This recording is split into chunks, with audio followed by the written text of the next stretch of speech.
Hey guys, Richard Holder here. Here's a question. 2 small turbos or 1 big turbo? Which one makes more power? Which one's more responsive? Or does it even matter? In this video, we're going to answer the age-old question. Do good things really come in pairs? Of course, I'm talking about a pair of turbos. So we're going to answer the other age-old question. Are 2 small turbos better than 1 single big turbo? To find out, we ran both of them on our 4.8 liter test motor. Stock block, stock crank, Gen 4 rods, forged JE pistons, stock 706 heads with a spring upgrade, a JFR camshaft, stock truck intake, and stock truck throttle body. Now our turbo systems consisted of stock truck exhaust manifolds, feeding custom adapters to mount a pair of GT3582 turbos, feeding a dual core air-to-water intercooler. On our single turbo setup, we ran the same truck manifolds, feeding a custom Y-pipe. Onto that, we mounted a 7875 Gen 2 turbo from VS Racing, also with an air-to-water intercooler. So here's the question. Twins versus single, who's the baddest in the land? To properly compare a big single turbo to 2 smaller turbos, we ran both combinations with our TC1 electronic boost controller. That way we made sure that both combinations had exactly the same amount of boost. Now we also ran them both at 4 different boost levels, and we monitored a bunch of stuff. We've got boost pressure, back pressure, horsepower, torque, and charge temperature. So what are we waiting for? Let's make some noise and then look at the data.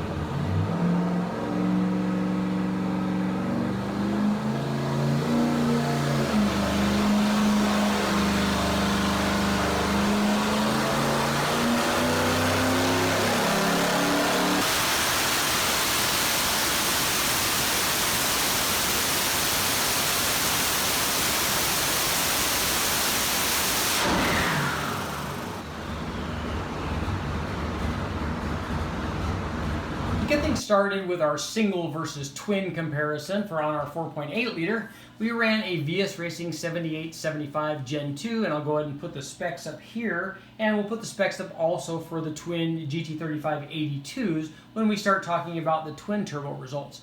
Here is the power output of our single turbo, and remember it was run through a ProCharger air-to-water intercooler, which was sized more than enough for this power level.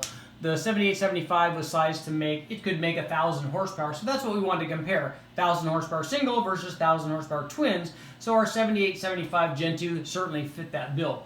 So we ran it through the ProCharger air-to-water intercooler. We were running dyno water through the core, no ice water or anything like that. Run at about 7 pounds. We ran the TC1 boost controller with the same setting for all of the tests, for all of the 4 different boost levels, for both combinations to make sure that the boost curve was nice and flat and even, which it was according to the data logging, and that they were exactly the same for both combinations. That's very hard to do with a manual controller. Trust me, I know, I've tried. So run at the lowest boost level of about 7 pounds. This combination with the VS Racing turbo, the single turbo, produced 614 horsepower, take that back, and 575 foot-pounds of torque. So what we did is easily adjust our TC1 boost controller, added 2 more pounds, and here's what happened to our power output. It just jumped up everywhere, and we like the fact that it's nice to get more power out at the top of the RPM range. It's even nice to get more power in the middle part of the curve near the torque peak, but the really good thing is getting more power here at the load in. That tells us that that turbo size at that power level with this combination is a good match because it's basically making full boost even down at 3,100 RPM. Obviously this is an artificial load on an engine dyno, so that's different, but at least it gives you kind of an idea. I mean, it doesn't tell you what happens when you roll into it in 5th gear out on the road, but it gives you a clear indication when we compare it to other turbos on the same combination. So as we did when we did our big turbo shootout with all of these single turbos, we ran the boost up on our VS Racing turbo. So another 2 pounds, and again, even down low, it raised the torque output down low and in the middle and at the top. So run with 2 more pounds, it made 679 horsepower and 635 foot-pounds of torque. And our final run of the day with the VS Racing single turbo setup At 11 pounds, produced 719 horsepower and 675 foot-pounds of torque. And it looks like we were just getting to maybe a response rate change there.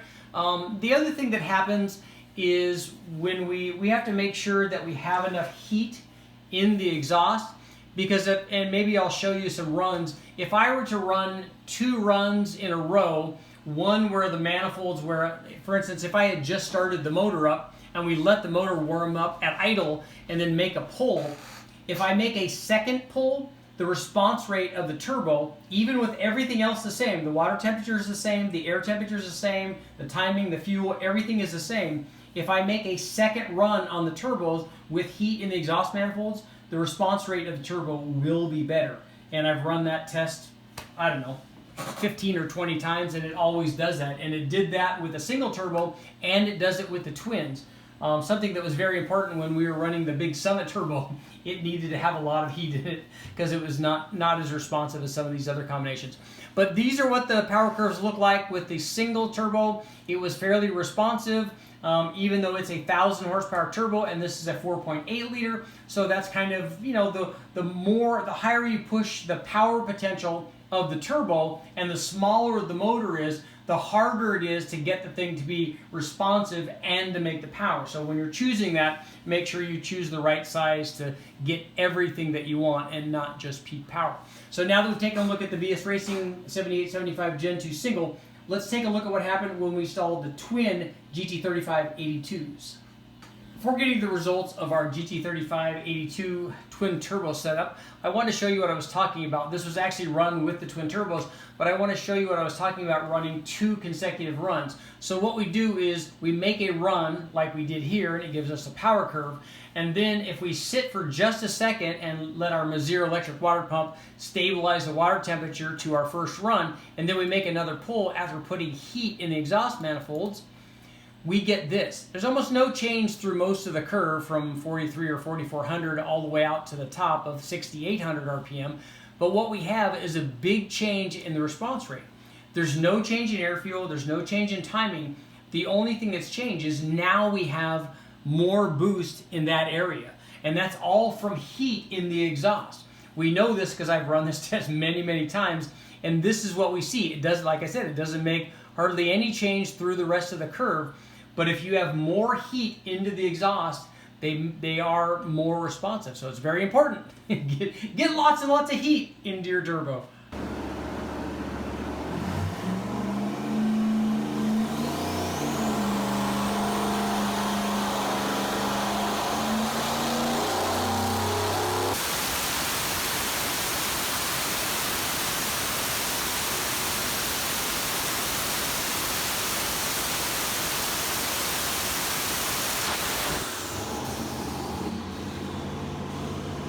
After running the 7875 Gen 2 single T4 turbo from VS Racing at the various boost levels, we decided to compare that 1,000 horsepower turbo to a pair of smaller turbos also capable of 1,000 horsepower.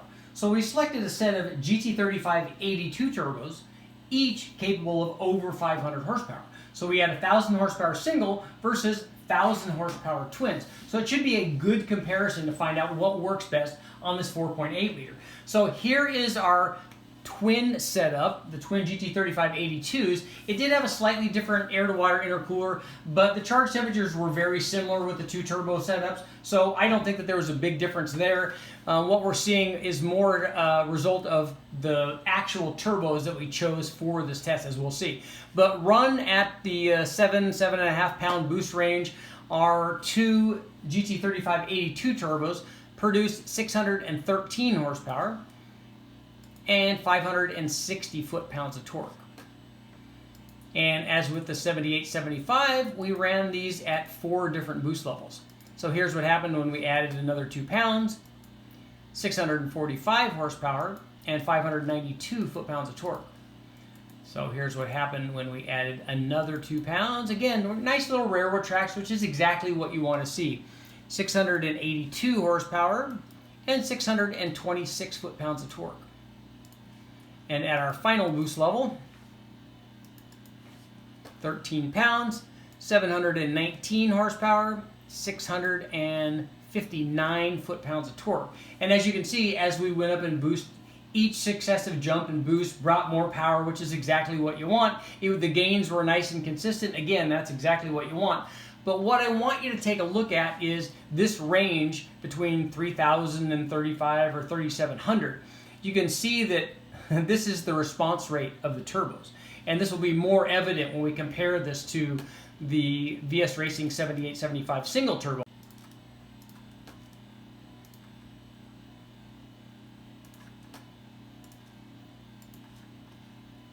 So this is the high boost run on the twins, and this is the high boost run on the single VS Racing. You can see this area here in the 3,000 and 3,500, you can see the response rate difference between the big single and the twins. Now, most people tend to think, oh, two small twins, that thing's much more responsive than one big single. And the reality is, it makes more of a difference which turbos you choose. Because as we see here, these two particular turbos are not more responsive than the single VS Racing 7875. So it has a lot to do with what your hot side looks like, how big the wheel is, how big the housing is, whether it's a T3, a T4, or a T6, and also maybe a little bit what the AR size is. So again, pick the right size turbo for what you're trying to do, because we see they're making comparable power, but the response rate is dramatically different between these two turbos. Let's get to our conclusion. Before we get to our conclusion, I wanted to compare the twin GT3582 turbos to the single GT45. It makes for a good comparison. Both of these are basically low buck turbos, so these might be something somebody would be thinking about. Should I get a single GT45 or twin GT35s? And here is the overlay between those two. As we can see, the GT3582s made more power. They made more power at the same boost level. The GT45 is kind of limited in its total power production. It would certainly make more than we're making here, but it's obviously not as efficient as the twin GT35s. It has a lot more back pressure. It has 18.7 pounds of back pressure for 13 pounds of boost, whereas the GT35s only had 13.4 pounds of back pressure peak versus 13 pounds of boost pressure. But I want you to take a look down here in the 3,000 to 3,500 RPM range, down in this area. If you take a look at the difference in torque, we're seeing 150 foot-pounds of torque difference between the GT3582s and the GT45. And the reason for that is the response rate. We basically had full boost at 3,100 RPM on the load-in for the GT45, but we did not have it on the GT35s until about 4,000 RPM. So the problem is lack of boost response means no boost, and that means no torque. In this case, the difference is 150 foot-pounds of torque. What I want to do now is let's take a look at a comparison between the twin GT35s and the Big Summit Racing T6. So the Big Summit Racing Turbo had the least amount of back pressure. It had 13 pounds of back pressure and 13 pounds of boost, so it was even. That compares to 13.4 pounds of back pressure for the GT35s. So it had the least back pressure, it made the most power.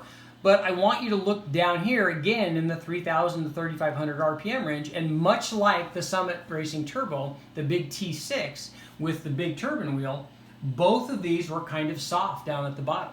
So when you're choosing your turbo, it's nice to have extra power out at the top, but make sure you're choosing your turbo not just for the peak power, but also for the response rate, because almost no amount of power on the top is going to make up for that lack of 15 or 150 foot-pounds down low. Now we can get to our conclusion. Okay guys, did we settle once and for all which is better, a big single turbo or two smaller turbos, single versus twin, once and for all?